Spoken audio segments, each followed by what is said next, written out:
जय सियापति रामचंद्र की जय। पूजा पाठ लोग खूब करते हैं, लेकिन उस पूजा पाठ का उन्हें फल नहीं मिलता।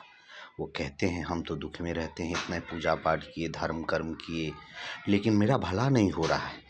क्यों नहीं होता है? जब तक आप दूसरे का भला नहीं करेंगे, ईश्वर आपका भला नहीं करेंगे। अगर आप 2 आना भी दूसरे का भला करेंगे तो ईश्वर आपको 16 आना आपका भला करेंगे।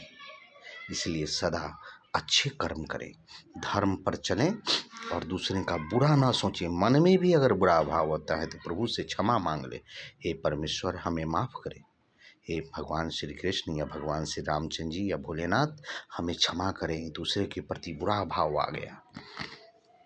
क्योंकि अच्छे कर्म का फल अच्छा होता है, संतान फलता फूलता और तेजस्वी होता है। बुरे कर्म का फल, अगर आप पूजा पाठ धर्म कर्म खूब कर रहे हैं लेकिन बुरा कर रहे हैं, लोगों को सता रहे हैं, कष्ट दे रहे हैं, लोगों के प्रति बुरा सोचते हैं, लोगों के प्रति तिक्रम करते हैं या गलत करते हैं, लोगों के प्रति झूठा अफवाह फैलाते हैं या गलत कुछ भी कर्म करते हैं, अगर गलत जो गलत है तो आपका कभी भला नहीं होगा, कभी ईश्वर आप पर कृपा नहीं करेंगे। और ईश्वर की कृपा पाने के लिए छल प्रपंच सब त्यागना होगा, निश्चल होना होगा, पवित्र बनना होगा। पवित्रता से ईश्वर की भक्ति करें।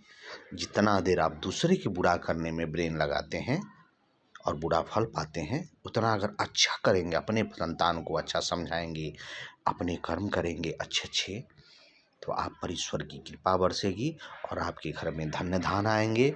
आप दूसरे से ना जलें, दूसरों से जलने से अच्छा है अपने आप को उज्जवल बनाएं, अच्छी बनाएं, अच्छा कर्म करते रहें। देखिएगा भगवान ऊपर वाले की कृपा बरसेगी और आपके घर में आपके नाती पोता पोती फना जो भी होता है धन दौलत सब भरा रहेगा। अगर आप दूसरों के प्रति बुरे कर्म करेंगे, दूसरों को बुरा सोचेंगे, बैठे बैठे चाहेंगे दूसरे का धन हड़प लें, दूसरे को बेईमानी शैतानी करें, दूसरे को कष्ट दें, तो सदा आपका घर दुखी रहेगा। आपके घर में दुख बरसेगा, सुख नहीं बरसेगा। आपके संतान नशाखोरी हो जाएंगे, चोर चूहा डकैत आदि गलत कर्म की तरफ वो अग्रसर हो जाएंगे। इसीलिए अच्छे कर्म करें, दूसरों का भला करें, सदा पवित्र रहें, दूसरे के प्रति कभी मन में बुरा भाव नहीं आने दें। सीताराम सीताराम, बुरा भाव आए तो सीताराम सीताराम का जाप करें, आपका कल्याण होगा। जय सिया राम।